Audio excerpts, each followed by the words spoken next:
We are speaking with a pilot tonight about what to do in an emergency situation after a deadly plane crash in southern Boone County today. Thanks for joining us tonight. I'm Lucas Geisler. And I'm Megan Drakis. We first brought this to you as breaking news during our earlier newscast after we learned of a small plane crash in the Hartsburg area around 12:40 this afternoon. ABC 17's Nia Hinsent joins us live in studio tonight. Nia, what comes next for this investigation?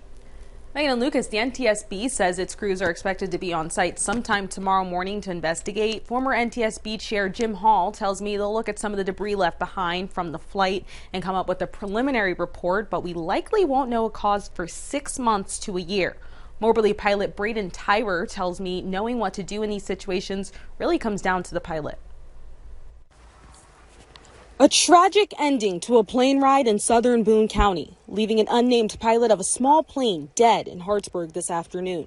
Tracking system FlightWare shows the Piper aircraft leaving Madison, Wisconsin, heading towards Siloam Springs, Arkansas, but it was seen suddenly zigzagging over Hartsburg shortly before 1.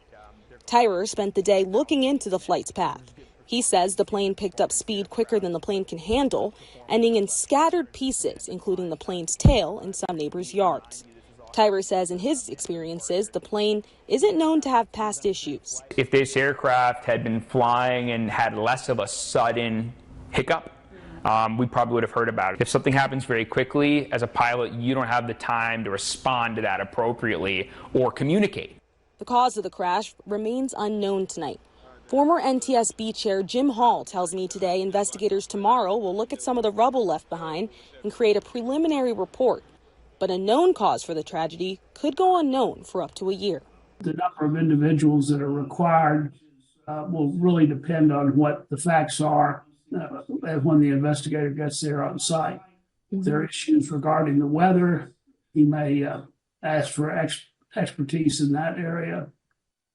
If there are other areas in terms of air traffic control, in many cases there may be tapes. Even though it's unclear what caused the crash, Tyrer says from the abrupt change in speed, it's likely the pilot ran into some sort of problem. In this situation, would a pilot choose to divert and just keep going on with their path, or would it be smarter to make an emergency landing at the nearest airport? You need to understand your own personal capabilities, and in flying we call that personal minimums. Oftentimes, you know, especially for new pilots, the weakness is in yourself. The aircraft can handle it.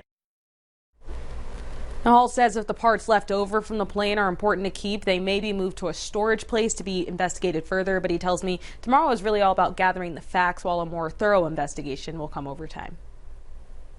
Nia, thank you.